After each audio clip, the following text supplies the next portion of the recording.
ഫിസിയോതെറാപ്പിസ്റ്റുകളും occupational തെറാപ്പിസ്റ്റുകളും ഡോക്ടർമാരല്ലെന്ന് ഹൈക്കോടതി. പേരിന് മുന്നിൽ ഡോക്ടർ എന്ന് ഉപയോഗിക്കരുത്, ഡോക്ടർ എന്ന് ഉപയോഗിക്കുന്നില്ലെന്ന് അധികൃതർ ഉറപ്പുവരുത്തണമെന്നും കോടതി നിർദ്ദേശിച്ചു.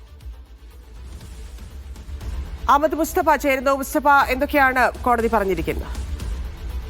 ഫിസിയോതെറാപ്പിസ്റ്റുകളും ഒക്യുപേഷണൽ തെറാപ്പിസ്റ്റുകളും ഡോക്ടർ എന്ന് അവരുടെ പേരിനൊപ്പം ഉപയോഗിക്കുന്നത് ചോദ്യം ചെയ്ത് Indian association of physical medicine and rehabilitation നൽകിയ ഹർജിയാണ് ഹൈക്കോടതി ഇപ്പോൾ പരിഗണിച്ചിരിക്കുന്നത്. ആ ഹർജി ഫയലിൽ സ്വീകരിച്ചിരിക്കുന്നു. അതിന്റെ ഒരു ഇടക്കാല ഉത്തരവിലാണ് തൽക്കാലം ഈ ഹർജി തീർപ്പാക്കുന്നതുവരെ അത് ഉപയോഗിക്കുന്നതിൽ നിന്ന് അവരെ വിലക്കണമെന്നുള്ള ഹർജിയിലെ ഏറ്റവും പ്രധാനപ്പെട്ട ആവശ്യം കോടതി ആദ്യഘട്ടം എന്നുള്ള നിലയ്ക്ക് അംഗീകരിച്ചിരിക്കുന്നു. എന്തായാലും ഹർജിയിൽ വിശദമായ വാദം കേൾക്കേണ്ടതുണ്ട്.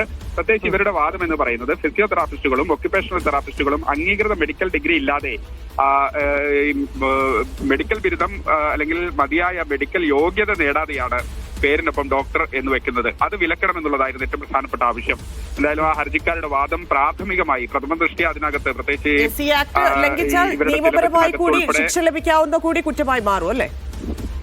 അതിനകത്ത് ഇതുവരെ ഈ പ്രാഥമിക ഘട്ടത്തിൽ ഒരു നിർദ്ദേശം നൽകുകയാണ് കോടതി ചെയ്തിരിക്കുന്നത്. ഇതിൽ വിശദമായി വാദം കേട്ട് അതിന്റെ മറ്റു നടപടിക്രമങ്ങൾ പൂർത്തിയാക്കേണ്ടതുണ്ട്. നിലവിൽ കോടതി വിലക്കിയ ഒരു സാഹചര്യത്തിൽ അത്തരം ആളുകൾക്ക് അത് ഉപയോഗിക്കാൻ കഴിയില്ല എന്നത് ഏറ്റവും പ്രധാനമാണ്. തന്നെ സൂചിപ്പിച്ചതുപോലെ ഇനി കുറ്റകരമാകുന്ന വ്യവസ്ഥയിലേക്ക് കോടതി ഈ വിഷയത്തിൽ അന്തിമവാദം കേട്ട് അത് അന്തിമമായി തീർപ്പാക്കേണ്ടതുണ്ട്.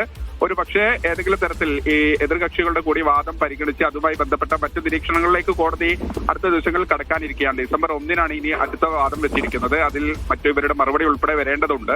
മാത്രമല്ല ഇതിനകത്ത് ഇപ്പോൾ ഇവരുടെ ഉന്നയിച്ച പ്രധാനപ്പെട്ട ആവശ്യം കോടതി ഒരു ഇടക്കാല ഉത്തരവിലൂടെ അംഗീകരിച്ചിരിക്കുകയാണ്. പ്രത്യേകിച്ച് 2025 അംഗീകരിച്ചിരിക്കുന്ന ഫിസിയോതെറാപ്പി ആൻഡ് ഒക്യുപേഷണൽ തെറാപ്പികളുടെ കരിക്കുലം പ്രകാരം ഫിസിയോതെറാപ്പിസ്റ്റുകളും ഒക്യുപേഷണൽ തെറാപ്പിസ്റ്റുകളും ഡോക്ടർ എന്ന അവരുടെ പേരിനൊപ്പം ഉപയോഗിക്കുന്നത് അതാണ് ഏറ്റവും പ്രധാനപ്പെട്ട പ്രശ്നം. ഈ രണ്ട് കാര്യങ്ങൾ തമ്മിൽ ഇന്ത്യൻ മെഡിക്കൽ ആക്ടും അതോടൊപ്പം തന്നെ ഇവരുടെ കരിക്കുലവും തമ്മിൽ പ്രഥമ ദൃഷ്ട്യാ വൈരുദ്ധ്യങ്ങൾ ഉണ്ട് എന്നതുൾപ്പെടെയുള്ള വാദങ്ങൾ അത് അംഗീകരിച്ചുകൊണ്ടാണ് ഇപ്പോൾ കോടതിയുടെ ഒരു പ്രാഥമിക അല്ലെങ്കിൽ ഇടക്കാല ഉത്തരവ് വന്നിരിക്കുന്നത്. ഇനി വരാനിരിക്കുന്ന ദിവസങ്ങളിൽ ഇതുമായി ബന്ധപ്പെട്ട് വാദം കേട്ട ശേഷമായിരിക്കും ഇതിൽ ഒരു അന്തിമ ഉത്തരവ് വരിക. അതുവരെ ഇങ്ങനെ പേരുപയോഗിക്കുന്നത് വിലക്കിക്കൊണ്ടാണ് അല്ലെങ്കിൽ നിയന്ത്രിച്ചുകൊണ്ടാണ് ഇപ്പോൾ ഹൈക്കോടതിയുടെ ഒരു ഇടക്കാല ഉത്തരവ്. നേരത്തെ തന്നെ സൂചിപ്പിച്ചതുപോലെ ഇതിലൊരു കൺഫ്യൂഷൻ നേരത്തെ ഉണ്ടായിരുന്നു. കാരണം ഫിസിയോതെറാപ്പിസ്റ്റ് സംസ്ഥാന പ്രസിഡന്റൊക്കെ അങ്ങനെ ഉപയോഗിക്കാം ഡോക്ടർ എന്ന് ചേർക്കാം എന്നൊക്കെ നേരത്തെ പറഞ്ഞിരുന്നു. അതിലാണ് ഒരു ക്ലാരിറ്റി ഇപ്പോൾ കോടതിയുടെ ഭാഗത്തു നിന്നുണ്ടായിരിക്കുന്നത്. മുസ്തഫ തുടരാമോ? മറ്റൊരു വാർത്ത കൂടിയുണ്ട്.